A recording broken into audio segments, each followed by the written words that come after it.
Hola, em dic Ariel Esteban i us llegiré el Salm 62. Per al director, de Jedutun, Salm de David. Només en Déu reposa en silenci la meva ànima. D'ell ve la meva salvació. Només ell és la meva roca i la meva salvació, la meva fortalesa. No seré gens mogut. Fins quan assetjareu un home? Tots vosaltres sereu morts.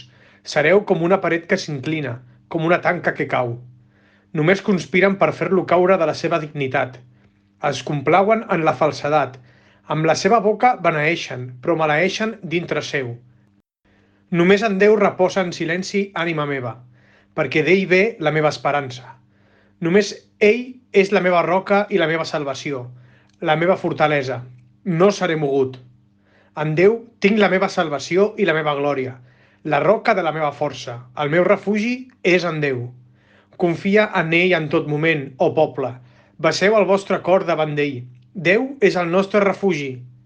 Cert, els fills d'Adam són vanitat. Els fills d'home són una mentida. Pugen a les balances, tots plegats pesen menys que la buidor. No confieu en l'opressió i no us vanaglorieu en l'espoli. Si la riquesa augmenta, no hi poseu el cor. Déu ha parlat una vegada, 2 vegades he escoltat això.